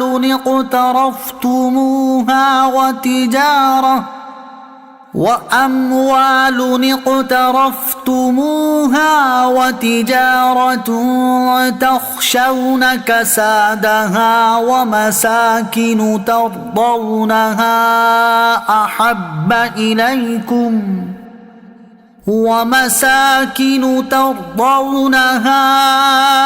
أحب إليكم من الله ورسوله وجهاد في سبيله فتربصوا حتى يأتي الله بأمره واللہ لا یہدی القوم الفاسقین۔ ترجمہ، تم فرماؤ، اگر تمہارے باپ اور تمہارے بیٹے اور تمہارے بھائی اور تمہاری بیویاں اور تمہارا خاندان اور تمہاری کمائی کے مال اور وہ تجارت جس کے نقصان سے تم ڈرتے ہو اور تمہارے پسندیدہ مکانات تمہیں اللہ اور اس کے رسول اور اس کی راہ میں جہاد کرنے سے زیادہ محبوب ہیں، تو انتظار کرو یہاں تک کہ اللہ اپنا حکم لائے، اور اللہ نافرمان لوگوں کو ہدایت نہیں دیتا۔ اولئک الذین لعنهم اللہ فاصمهم واعمی ابصارهم افلا يتدبرون القرآن ام على قلوب اقفالها۔ ترجمہ، یہ وہ لوگ ہیں جن پر اللہ نے لعنت کی تو اللہ نے انہیں بہرا کر دیا اور ان کی آنکھیں اندھی کر دیں، تو کیا وہ قرآن میں غور و فکر نہیں کرتے بلکہ دلوں پر ان کے تالے لگے ہوئے ہیں۔ اولئک الذین، یہ وہ لوگ ہیں، یعنی یہ فساد پھیلانے والے وہ لوگ ہیں جن پر اللہ تعالیٰ نے لعنت کی اور انہیں اپنی رحمت سے دور کر دیا، تو اس کا اثر یہ ہوا کہ اللہ تعالیٰ نے انہیں واضح و نصیحت سننے سے بہرا کر دیا اور حق کی رات دیکھنے سے ان کی آنکھیں اندھی کر دیں، اس لیے اب وہ حق راستے کی طرف ہدایت حاصل نہیں کر سکتے۔ افلا یتدبرون القرآن، تو کیا وہ قرآن میں غور و فکر نہیں کرتے؟ یعنی جن کے دلوں میں نفاق کے کفل لگے ہیں وہ نہ تو قرآن کریم میں غور و فکر کر سکتے ہیں اور نہ ہی وہ ہدایت حاصل کر سکتے ہیں، کیونکہ ان کے دلوں پر تالے لگے ہوئے ہیں، جس کی وجہ سے حق کی بات ان میں پہنچ ہی نہیں پاتی۔ تدبر قرآن پاک میں گہرے غور و خوض کو کہتے ہیں، جو تعصبات اور جانبداری سے پاک اور عقل و نقل کے حقیقی تقاضوں کے مطابق ہو۔ ان الذين ارتدوا على أدبارهم من بعد ما تبين لهم الهدى الشيطان سول لهم وأملى لهم۔ ترجمہ، بے شک وہ لوگ جو اپنے پیچھے پلٹ گئے اس کے بعد کہ ان کے لیے ہدایت بالکل واضح ہو چکی تھی، شیطان نے انہیں فریب دیا اور انہیں لمبی لمبی امیدیں دلائیں۔ ان الذین ارتدوا علی ادبارہم، بے شک وہ لوگ جو اپنے پشت پیچھے پلٹ گئے، یعنی جو لوگ ہدایت کا راستہ واضح ہو جانے کے بعد ایمان سے کفر کی طرف پلٹ گئے، انہیں شیطان نے دھوکہ دیا اور ان کی نظر میں برائیوں کو ایسا مزین کیا کہ وہ انہیں اچھا سمجھنے لگے، اور انہیں دنیا میں مدتوں رہنے کی امید دلائی کہ ابھی بہت عمر پڑی ہے، خوب دنیا کے مزے اٹھا لو، اور ان پر شیطان کا فریب چل گیا۔ حضرت قتادہ رضی اللہ تعالی عنہ فرماتے ہیں، اس آیت میں اہل کتاب کے ان کفار کا حال بیان کیا گیا ہے جنہوں نے نبی اکرم علیہ الصلوۃ والسلام کو پہچانا اور آپ کی نعت و صفت اپنی کتاب میں دیکھی، پھر جاننے پہچاننے کے باوجود کفر اختیار کیا۔ حضرت عبداللہ ابن عباس رضی اللہ تعالی عنہما، ضحاک اور مفسر سدی کا قول ہے کہ ان لوگوں سے مراد منافق ہیں جو ایمان لا کر کفر کی طرف پھر گئے۔ ذلك بأنهم قالوا للذين كرهوا ما نزل الله سنطيعكم في بعض الأمر والله يعلم إسرارهم۔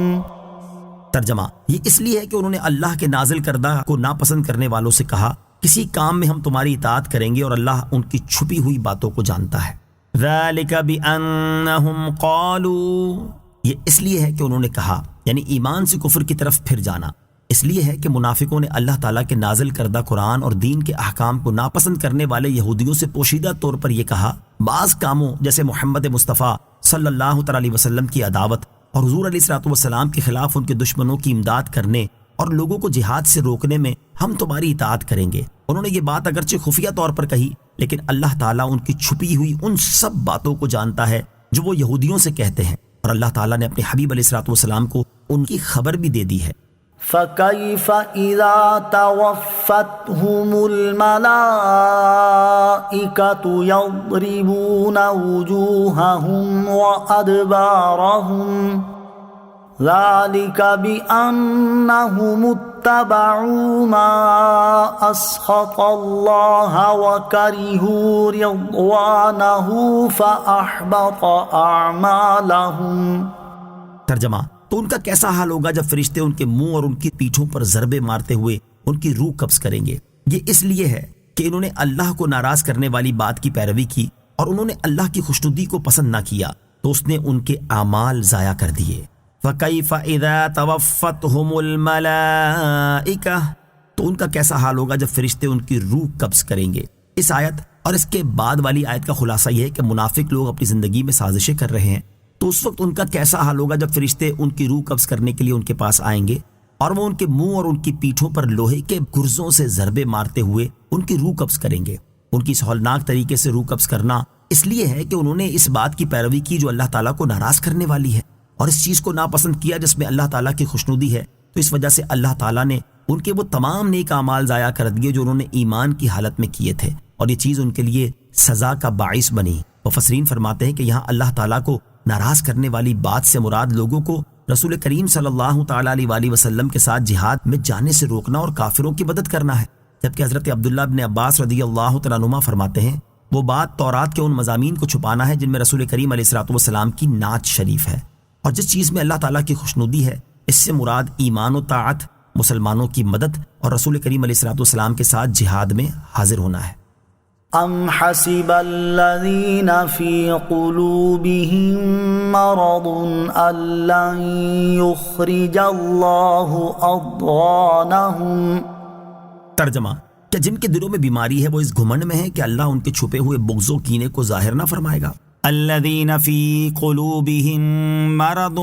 جن کے دلوں میں بیماری ہے، یعنی وہ لوگ جن کے دلوں میں نفاق کی بیماری ہے، کیا وہ اس گھمنڈ میں ہے کہ اسلام اور مسلمانوں کے خلاف ان کے دلوں میں موجود نفرت و عداوت کو اللہ تعالیٰ اپنے حبیب صلی اللہ تعالی علیہ وسلم اور مسلمانوں کے سامنے ظاہر نہیں فرمائے گا اور ان کے معاملات اسی طرح چھپے رہیں گے؟ ایسا نہیں ہے، بلکہ اللہ تعالیٰ انہیں رسوا فرمائے گا اور ان کا پردہ فاش فرما دے گا۔ وَلَوْ نَشَاءُ لَأَرَيْنَاكَهُمْ فَلَعَرَفْتَهُمْ بِسِيمَاهُمْ وَلَتَعْرِفَنَّهُمْ فِي لَحْنِ الْقَوْلِ وَاللَّهُ يَعْلَمُ أَعْمَالَكُمْ وَلَنَبْلُوَنَّكُمْ حَتَّى نَعْلَمَ الْمُجَاهِدِينَ مِنكُمْ وَالصَّابِرِينَ وَنَبْلُوَ أَخْبَارَكُمْ۔ ترجمہ: اور اگر ہم چاہتے تو تمہیں وہ منافقین دکھا دیتے تو تم انہیں ان کی صورت سے پہچان لیتے، اور ضرور تم انہیں گفتگو کے انداز میں پہچان لوگے، اور اللہ تمہارے اعمال جانتا ہے، اور ضرور ہم تمہیں آزمائیں گے یہاں تک کہ ہم تم میں سے جہاد کرنے والوں اور صبر کرنے والوں کو دیکھ لیں اور تمہاری خبریں آزما لیں۔ وَلَوْ نَشَاءُ لَأَرَيْنَاكَهُمْ،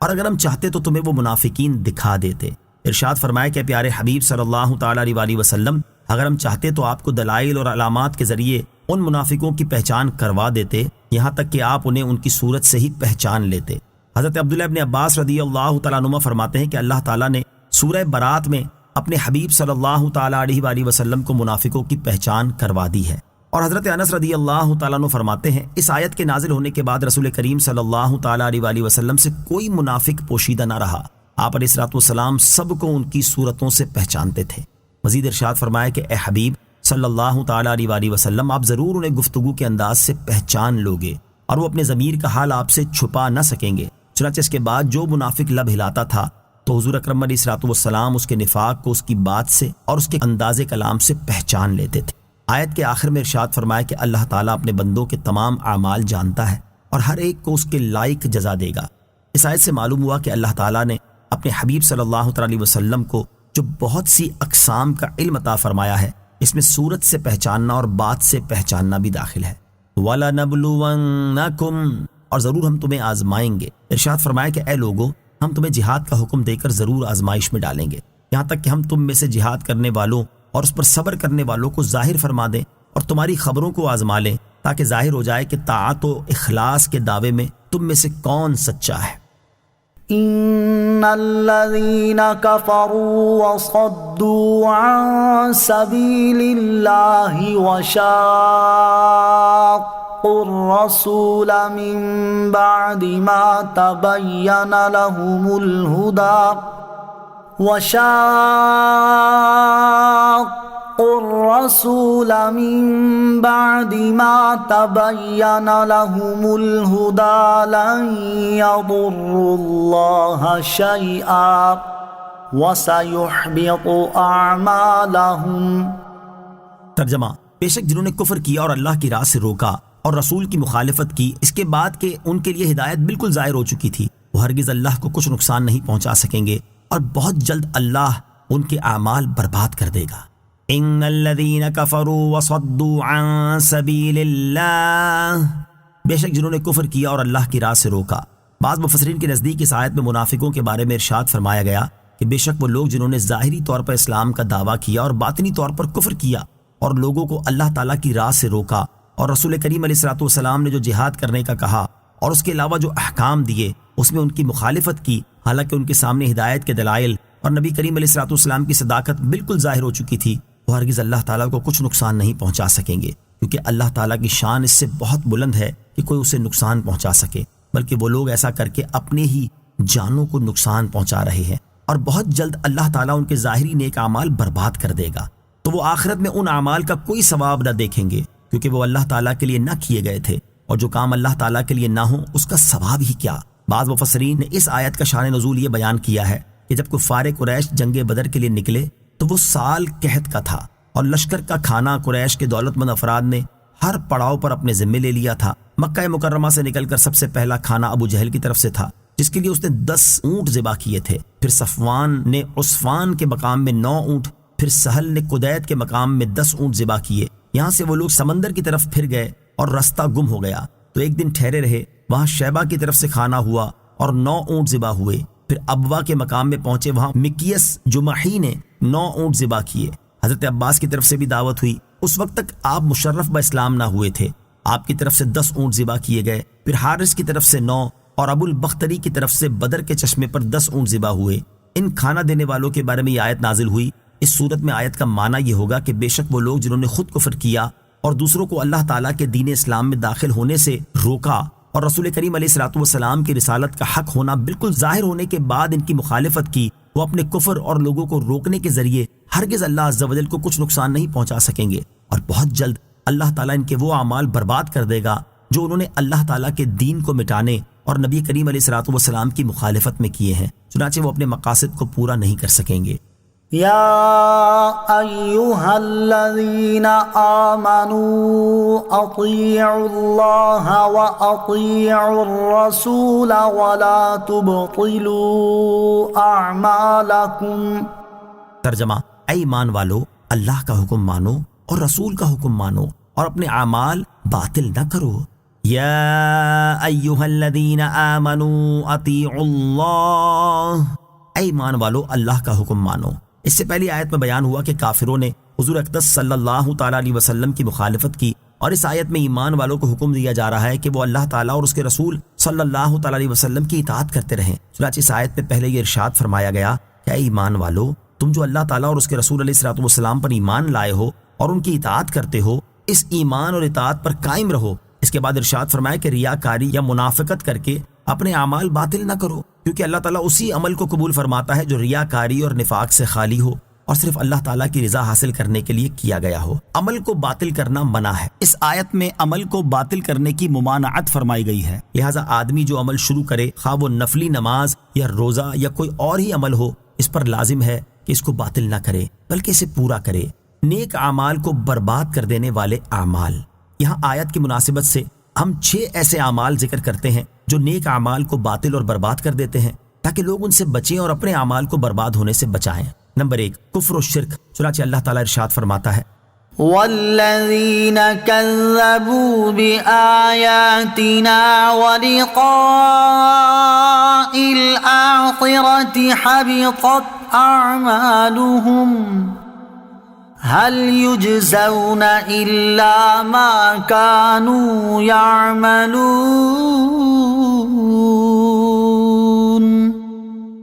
ترجمہ: اور جنہوں نے ہماری آیتوں اور آخرت کی ملاقات کو جھٹلایا تو ان کے تمام اعمال برباد ہوئے، انہیں ان کے اعمال ہی کا بدلہ دیا جائے گا۔ اور ارشاد فرماتا ہے قل هل ننبئكم بالأخسرين أعمالا الذين ضل سعيهم في الحياة الدنيا وهم يحسبون أنهم يحسنون صنعا أولئك الذين كفروا بآيات ربهم ولقائه فحبطت أعمالهم فلا نقيم لهم يوم القيامة وزنا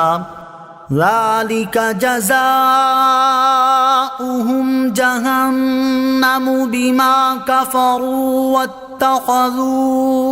آياتي ورسلي هزوا۔ ترجمہ: تم فرماؤ کہ ہم تمہیں بتا دیں کہ سب سے زیادہ ناقص عمل والے کون ہیں؟ وہ لوگ جن کی ساری کوشش دنیا کی زندگی میں برباد ہو گئی، حالانکہ وہ یہ گمان کر رہے ہیں کہ وہ اچھا کام کر رہے ہیں۔ یہی وہ لوگ ہیں جنہوں نے اپنے رب کی آیات اور اس کی ملاقات کا انکار کیا تو ان کے سب اعمال برباد ہو گئے، بس ہم ان کے لیے قیامت کے دن کوئی وزن قائم نہیں کریں گے، یہ ان کا بدلہ ہے جہنم، کیونکہ انہوں نے کفر کیا اور میری آیتوں اور میرے رسولوں کو ہنسی مذاق بنا لیا۔ مرتد ہونا، چنانچہ اللہ تعالیٰ ارشاد فرماتا ہے ومن يرتد منكم عن دينه فيمت وهو كافر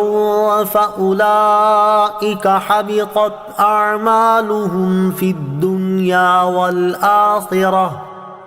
وأولئك أصحاب النار هم فيها خالدون۔ ترجمہ: اور تم میں جو کوئی اپنے دین سے مرتد ہو جائے پھر کافر ہی مر جائے، ان لوگوں کے تمام اعمال دنیا و آخرت میں برباد ہو گئے اور وہ دوزخ والے ہیں، وہ اس میں ہمیشہ رہیں گے۔ اور ارشاد فرماتا ہے وَمَن يَكْفُرْ بِالْإِيمَانِ فَقَدْ حَبِطَ عَمَلُهُ وَهُوَ فِي الْآخِرَةِ مِنَ الْخَاسِرِينَ۔ ترجمہ، اور جو ایمان سے پھر کر کافر ہو جائے تو اس کا ہر عمل برباد ہو گیا اور وہ آخرت میں خسارہ پانے والوں میں ہوگا۔ منافقت، چنانچہ ارشاد فرماتا ہے قد يعلم الله المعوقين منكم والقائلين لإخوانهم هلم إلينا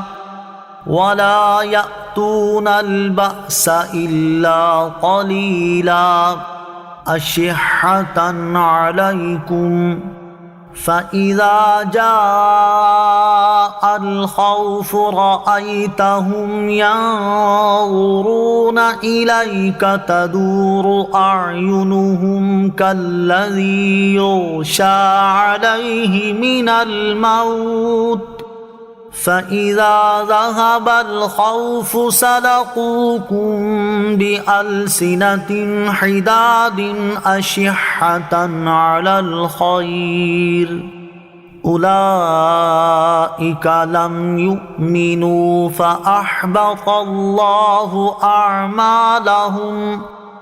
وكان ذلك على الله يسيرا۔ ترجمہ، بے شک اللہ تم میں سے ان لوگوں کو جانتا ہے جو دوسروں کو جہاد سے روکتے ہیں اور اپنے بھائیوں سے کہتے ہیں ہماری طرف چلے آؤ، اور وہ لڑائی میں تھوڑے ہی آتے ہیں، تمہارے اوپر بخل کرتے ہوئے آتے ہیں، پھر جب ڈر کا وقت آتا ہے تو تم انہیں دیکھو گے کہ تمہاری طرف یوں نظر کرتے ہیں کہ ان کی آنکھیں گھوم رہی ہیں جیسے کسی پر موت چھائی ہوئی ہو، پھر جب ڈر کا وقت نکل جاتا ہے تو مال غنیمت کی لالچ میں تیز زبانوں کے ساتھ تمہیں تانے دینے لگتے ہیں۔ یہ لوگ ایمان لائے ہی نہیں ہیں تو اللہ نے ان کے اعمال برباد کر دیے اور یہ اللہ پر بہت آسان ہے۔ نمبر 4، نبی کریم علیہ الصلوۃ والسلام کی بارگاہ میں آواز بلند کرنا، چنانچہ اللہ تعالیٰ ارشاد فرماتا ہے يا أيها الذين آمنوا لا ترفعوا أصواتكم فوق صوت النبي ولا تجهروا له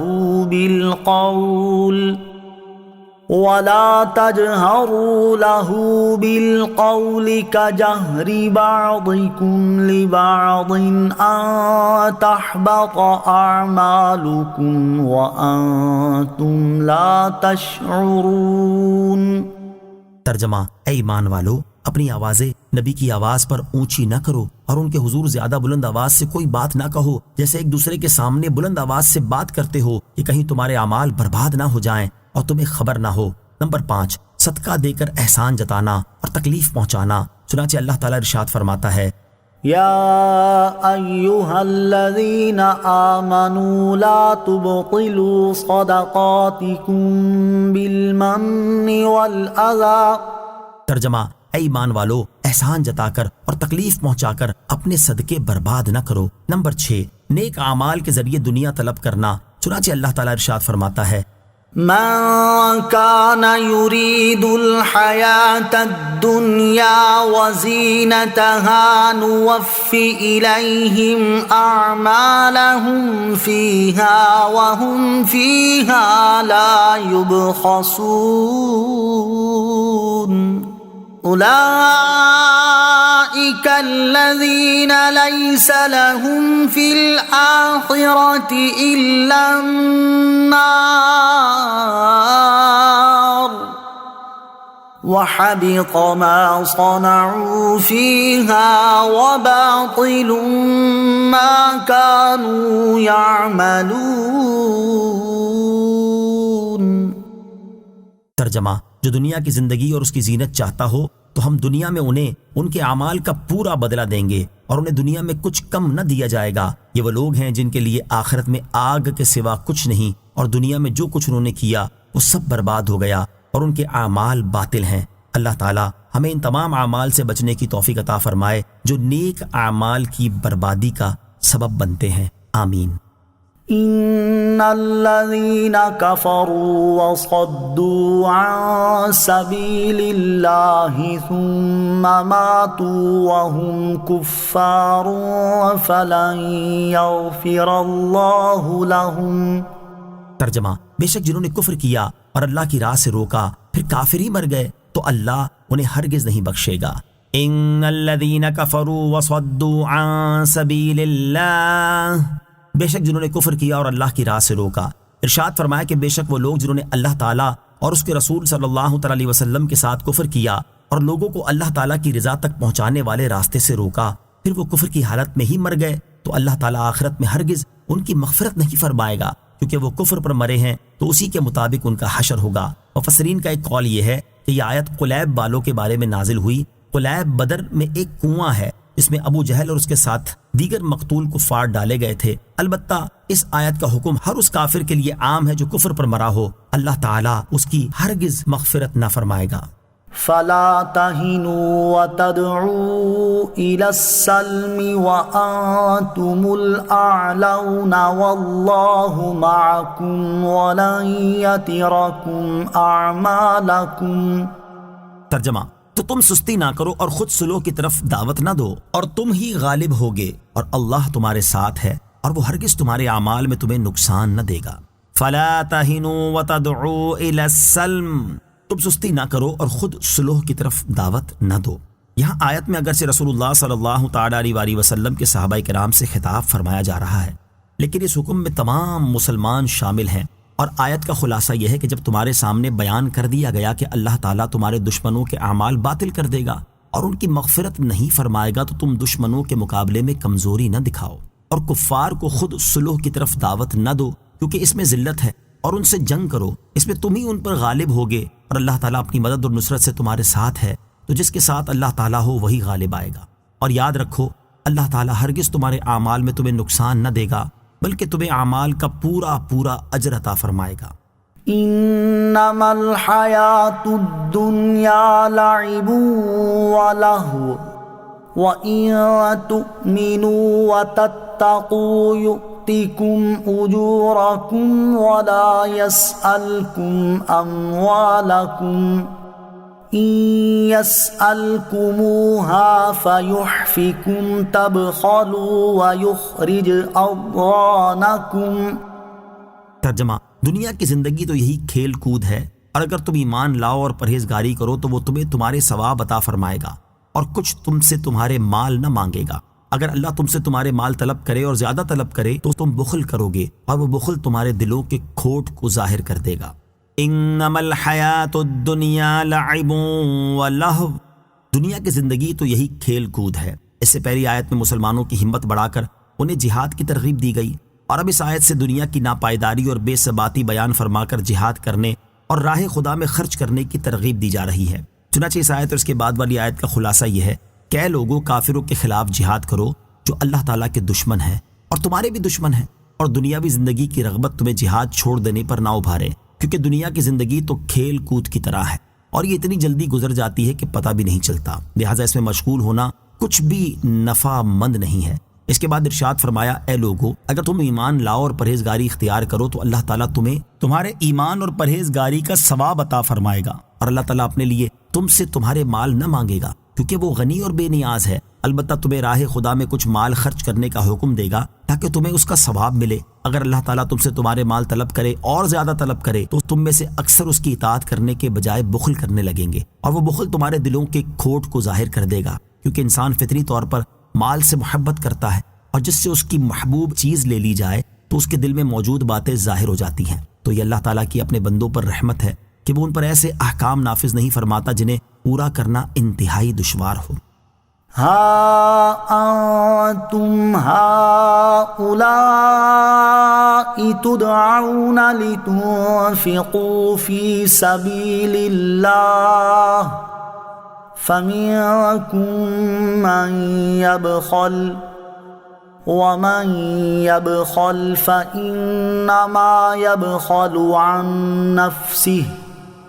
والله الغني وأنتم الفقراء وإن تتولوا يستبدل قوما غيركم ثم لا يكونوا أمثالكم۔ ترجمہ، ہاں کہ تم ہو جو بلائے جاتے ہو تاکہ تم اللہ کی راہ میں خرچ کرو، تو تم میں کوئی بخل کرتا ہے، اور جو بخل کرے وہ اپنی ہی جان سے بخل کرتا ہے، اور اللہ بے نیاز ہے اور تم سب محتاج ہو، اور اگر تم منہ پھیرو گے تو وہ تمہارے سوا اور لوگ بدل دے گا، پھر وہ تم جیسے نہ ہوں گے۔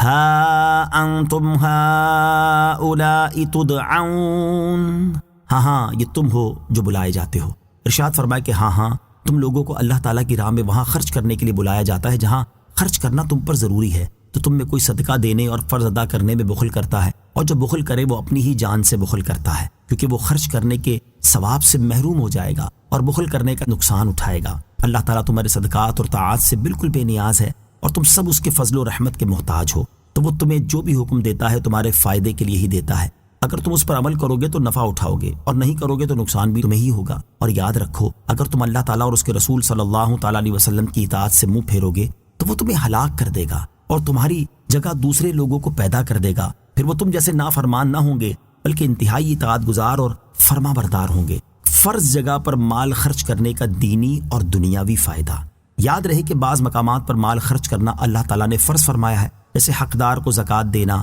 اور یہ اس وجہ سے ہرگز نہیں ہے کہ اللہ تعالیٰ کو لوگوں کے مال کی حاجت ہے، کیونکہ اللہ تعالیٰ تمام حاجتوں سے بے نیاز ہے، بلکہ بندے ہی ہر طرح سے اس کے محتاج ہیں۔ اور اللہ تعالیٰ نے ان پر جو مال خرچ کرنا فرض فرمایا اس میں بندوں کا ہی دینی اور دنیاوی فائدہ ہے۔ دینی فائدہ تو یہ ہے کہ مال خرچ کرنے کی صورت میں وہ ثواب کے حقدار ٹھہریں اور نہ خرچ کرنے کے وبال سے بچ جائیں گے، جبکہ دنیاوی فائدہ یہ ہے کہ اگر اپنے معاشرے کے غریب اور مفلوق الحال لوگوں کو زکوٰۃ ملے گی تو انہیں معاشی سکون نصیب ہوگا، معاشرے سے غربت اور محتاجی کا خاتمہ ہوگا۔ اسلام کے ابتدائی زمانے میں ایک دور ایسا آ چکا ہے جس میں مالدار مسلمان اسلام کے احکام پر پوری طرح عمل کرتے ہوئے اپنی زکوٰۃ وغیرہ غریب مسلمانوں پر خوب خرچ کیا کرتے تھے، جس کی وجہ سے مسلمانوں میں غربت کا خاتمہ ہوا اور مسلمانوں نے ترقی کی بلندیوں کو چھوا۔ اور اسلام کے آخری زمانے میں بھی ایک وقت ایسا آئے گا جس میں مسلمان اتنے مالدار ہو جائیں گے کہ ان میں بڑی مشکل سے زکوٰۃ لینے والا ملے گا، جیسا کہ حضرت حارثہ بن وہب رضی اللہ تعالیٰ عنہ سے روایت ہے۔ رسول کریم صلی اللہ تعالیٰ علیہ وسلم نے ارشاد فرمایا، صدقہ کرو، کیونکہ تم پر ایک ایسا زمانہ آئے گا کہ ایک شخص اپنا صدقہ لے کر چلے گا تو کوئی اسے قبول کرنے والا نہ ملے گا۔ آدمی کہے گا اگر تم کل لاتے تو میں لے لیتا، لیکن آج مجھے اس کی ضرورت نہیں۔ آج بھی اگر ہمارے معاشرے کے مالدار مسلمان اپنی زکوٰۃ ہی صحیح طور پر اپنے ملک کے غریبوں کو دے دیں تو شاید اس ملک میں کوئی غریب نہ رہے، اور غربت کے باعث آج معاشرے میں جو بد امنی پھیلی ہوئی ہے وہ ختم ہو جائے اور پورا ملک امن و سکون کا گہوارہ بن جائے۔ بخل کرنے کا دینی اور دنیاوی نقصان۔ بخل کرنے کے بہت سے دینی اور دنیاوی نقصانات ہیں، ہم یہاں اس کے 5 دینی اور 6 دنیاوی نقصانات ذکر کرتے ہیں تاکہ لوگ بخل کرنے سے بچیں۔ چنانچہ اس کے دینی نقصانات یہ ہیں۔ نمبر 1، بخل کرنے والا کبھی کامل مومن نہیں بن سکتا، بلکہ کبھی بخل ایمان سے بھی روک دیتا ہے اور انسان کو کفر کی طرف لے جاتا ہے، جیسے قارون کو اس کے بخل نے کافر بنا دیا۔ نمبر 2، بخل کرنے والا گویا کہ اس درخت کی شاخ پکڑ رہا ہے جو اسے جہنم کی آگ میں داخل کر کے ہی چھوڑے گی۔ نمبر 3، بخل کی وجہ سے جنت میں داخل ہونے سے روکا جا سکتا ہے۔ نمبر 4، بخل کرنے والا مال خرچ کرنے کے ثواب سے محروم ہو جاتا اور نہ خرچ کرنے کے وبال میں مبتلا ہو جاتا ہے۔ نمبر 5، بخل کرنے والا حرص جیسی خطرناک باطنی بیماری کا شکار ہو جاتا ہے اور اس پر مال جمع کرنے کی دھن سوار ہو جاتی ہے، اور اس کے لیے وہ جائز ناجائز تک کی پرواہ کرنا چھوڑ دیتا ہے۔ اور بخل کے دنیاوی نقصانات یہ ہیں۔ نمبر 1، بخل آدمی کی سب سے بدتر خامی ہے۔ نمبر 2، بخل ملامت اور رسوائی کا ذریعہ ہے۔ نمبر 3، بخل خون ریزی اور فساد کی جڑ اور ہلاکت و بربادی کا سبب ہے۔ نمبر 4، بخل ظلم کرنے پر ابھارتا ہے۔ نمبر 5، بخل کرنے سے رشتہ داریاں ٹوٹتی ہیں۔ نمبر 6، بخل کرنے کی وجہ سے آدمی مال کی برکت سے محروم ہو جاتا ہے۔ اللہ تعالی ہمیں اپنی راہ میں مال خرچ کرنے کی توفیق عطا فرمائے اور بخل جیسی بدترین باطنی بیماری سے محفوظ فرمائے، آمین۔ وَإِن تَتَوَلَّوْا، اور اگر تم منہ پھیرو گے۔ علامہ احمد صابی رحمۃ اللہ تعالی فرماتے ہیں، آیت کے اس حصے میں صحابہ کرام علیہم رضوان سے خطاب ہے۔ اگر ایسا ہے تو یہ تبدیلی بالفعل حاصل نہیں ہوئی، بلکہ اس سے مقصود محض ڈرانا ہے، کیونکہ صحابہ کرام علیہم رضوان کو یہ مقام حاصل ہے کہ ان کے بعد کوئی شخص بھی ان کے رتبے تک نہیں پہنچ سکتا، اور شرط کے لیے ضروری نہیں کہ اس کا وقوع بھی ہو۔ یعنی جیسے کوئی اپنے نوکر سے کہے کہ اگر تم نے صحیح کام نہ کیا تو میں تمہیں نوکری سے نکال دوں گا، تو اس کے کہنے کے بعد ضروری نہیں کہ نوکر غلط کام ضرور کرے گا، بلکہ یہ محض سمجھانا تھا۔ یا یہاں خطاب منافقوں سے ہے، اگر ایسا ہے تو یہ تبدیلی بالفعل ہوئی ہے اور ان کی جگہ دوسرے لوگ آئے ہیں جو ان جیسے نہ تھے بلکہ مخلص اور انتہائی اطاعت گزار مومن تھے۔ آمنت باللہ صدق اللہ العظیم۔